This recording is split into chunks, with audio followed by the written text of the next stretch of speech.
இந்த பூமியில் ஒவ்வொரு மனிதரும் வாழ வேண்டும். அந்த பூமியில் தனக்கென்று ஒரு இடம் வேண்டும். இங்க வாங்க பிள்ளைகளா, எங்களுக்கு இந்த பூமியில உரிமை சொந்தமாவே கிடைச்சிருக்கு பிள்ளைகளா.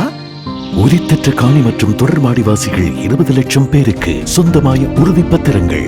கேஸ் சிலிண்டருக்கு நீங்கள் அளிக்கும் வாக்கினால் ரணிலினால் இயலும். மேக்ஸ் கிளீனை தரும் 3 கட்டிகளுடனான விம் மேக்ஸ் கட்டி 30 ரூபாய் மேக்ஸ் அமைப்புடன்.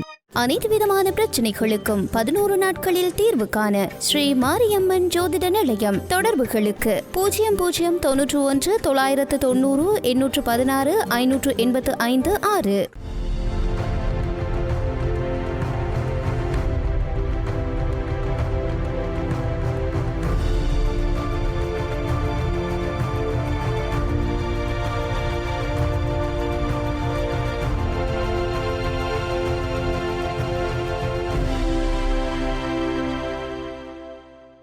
வணக்கம்.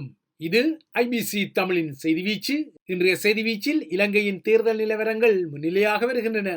இலங்கை தீவில் அடிக்கடி தேர்தல்கள் வந்தால் எங்கள் முற்றத்திலும் கொஞ்சம் நல்வாய்ப்பு பொழியுமே என சாமானியர்கள் நினைக்கும் அளவுக்கு ஸ்ரீலங்கா முதன்மை தலைவர் ரணில் விக்ரமசிங்கவின் தாராளமனம் ஆத்தில போற தண்ணி அம்மாகுடி அப்பாகுடி என்ற வகையில் வெளிப்பட்டுக் கொள்கிறது. இன்னும் சரியாக 10 நாட்களில் இலங்கை வாக்காளர் பெருமக்கள் தத்தமது கரங்களில் வாக்குச்சீட்டுகளை எடுக்க தயாராக இருந்தாலும் பரப்புரை டமாரங்கள் தேர்தலுக்கு 2 நாட்களுக்கு முன்னரே ஓய்வுக்கு வருவதால் இன்னமும் அந்த டமாரங்கள் ஒலித்துக் கொள்ள சற்றேறக்குரிய ஒரு வார காலமே இருப்பதால் தேர்தல் பரப்புரை பீரங்கிகள் முழங்கிக் கொள்கின்றன. அந்த பீரங்கி முழக்கங்களில் ரணில் மார்க் பரோபகாரங்களும் அள்ளிவிடப்படுகின்றன. இந்த தேர்தல் களத்தில் தனது நிலை 3ஆம் இடத்தில் இருப்பதாக கருத்து கணிப்புகள் வந்த நிலையில் ரணில் தற்போது தனது அம்புரா துணியிலிருந்து தானங்களையும் தனக்கு உதவி செய்யாதவர்களுக்குரிய தண்டங்களையும் தீவிரப்படுத்த தலைப்படுகின்றார். ரணிலின் இந்த தீவிரப்படுத்தலுக்கு மறுபுறத்தே தேர்தல் முடிவுகள் வரட்டும், அதன் பின்னர் இருக்குது சம்பவம் என்ற வகையில் எதிர்த்தரப்பின் கருவுதல்களும் வருகின்றன.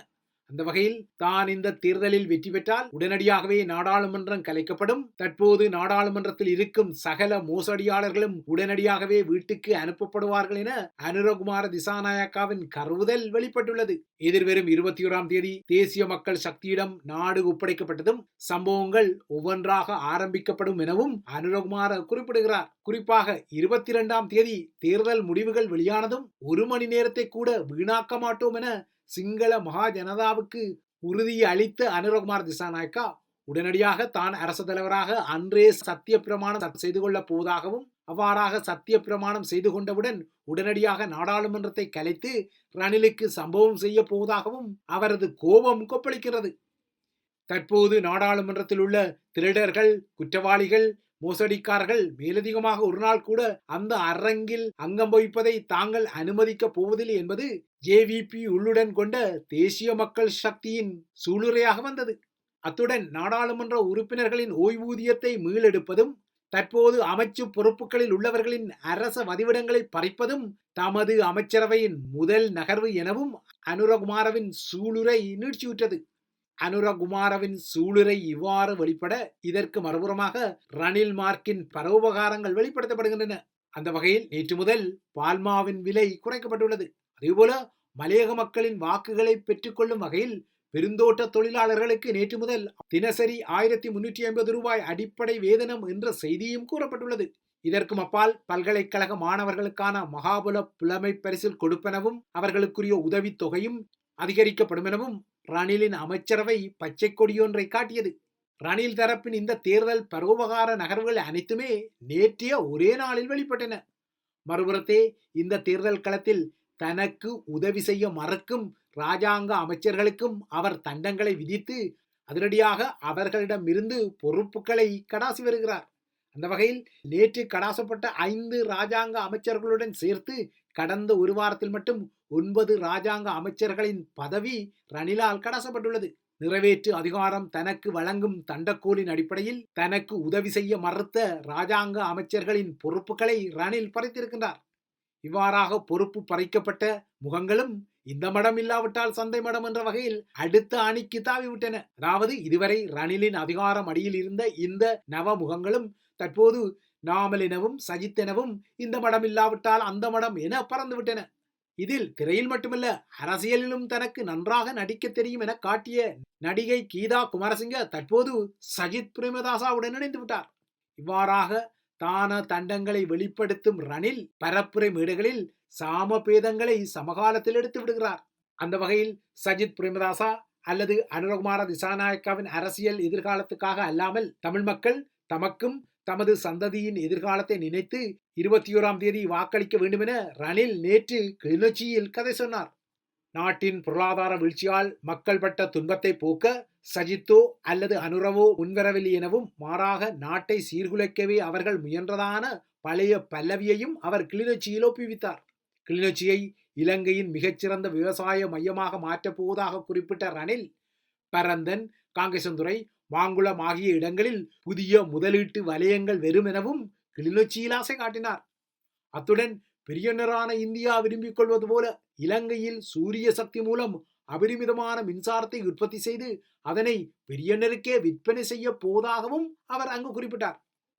கடந்த வார இறுதியில் யாழ்ப்பாணத்துக்கு சென்ற ரணில் விக்ரமசிங்க நேற்று மீண்டும் வடக்கின் கிளிநொச்சிக்கு சென்றவை நிச்சயமாக தமிழரசு கட்சியால் குழம்பியுள்ள தமிழரின் வாக்குரிமை சார்ந்த தீர்மான சக்தியில் இயன்றவரை தனக்கு ஆதாயம் தேடும் நகர்வே தவிர அதில் வேறொன்றுமே இல்லை.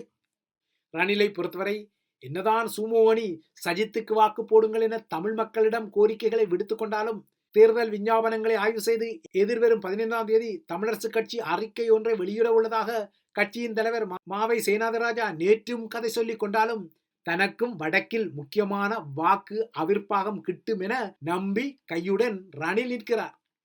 இதற்கிடையே அண்மைய நாட்களில் சனம்வாதம் சனம் பித்தம் என குழப்பகரமான கருத்துக்களை வெளியிடும் மாவை சேனாதிராஜாவிடம் இந்த குழப்பம் குறித்து அவரிடமே நேற்று ஊடகர்கள் வினவிய போது தான் அவ்வாறாக மாறுபட்ட கருத்துக்களை கூறவில்லை என அவர் சமாளித்துக் கொண்டார். அத்துடன் எதிர்வரும் 14ஆம் தேதி தமிழரசு கட்சியிலிருந்து வெளிப்படுவதே கட்சியின் இறுதி முடிவு என்றார். அதாவது மீண்டும் மாவை சேனாதிராஜா சஜித் நிலைப்பாட்டுக்கு தாவப் போகின்றார் என்பதை இந்த கருத்து ஓரளவுக்கு அறிகுறியாக காட்டியுள்ளது. எனினும் தென்னிலங்கை தேர்தல் விஞ்ஞாபனங்களை ஆய்வு செய்யும் தமிழரசு கட்சியின் சோ கோல்ட் ஆய்வுக்குழு நேற்று தமக்கிடையில் 3 மணி நேரமாக பேச்சுக்களை நடத்தியது. தமிழரசு கட்சி இவ்வாறாக சஜித் ஆதரவு நிலை எடுக்க சஜித் பிரேமதாசாவின் அணி வடமராட்சியில் நேற்று பங்கேற்க இருந்த பரப்புரை கூட்டம் இறுதி நேரத்தில் மீளெடுக்கப்பட்ட நகர்வும் நடந்தது. ரணில் ஆதரவு நாடாளுமன்ற உறுப்பினர் அங்கஜனின் தந்தையார் ராமநாதன் செய்த நகர்வுகளால் இந்த கசப்பான அனுபவத்தை சஜித் அணி எதிர்நோக்கியது. சஜித் அணியின் பரப்புரை கூட்டம் நடைபெற திட்டமிட்ட விளையாட்டு மைதானத்தின் நுழைவு கதவுகளை ராமநாதன் பலவந்தமாக பூட்டி கொண்டதால் சஜித் தரப்பு கூட்டத்தை ஒழுங்கு செய்த ராமநாதனின் சகோதரனான ராஜன் என்பவருக்கு சீற்றம் பெற 2 தரப்பினருமே முருகல் பட்டுக் கொண்டனர்.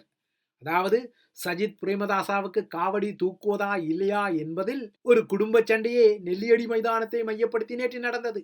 இறுதியில் சஜித் ஆதரவு தரப்பு மைதானத்தின் நுழைவாசல் கதவுகளை பலவந்தமாக உடைத்து திறந்தாலும் குறித்த பரப்புரை கூட்டத்திற்கு போதிய ஆட்கள் சேரவில்லை என்பதால் அது இறுதியில் மீளெடுக்கப்பட்டதாக கூறப்பட்டது.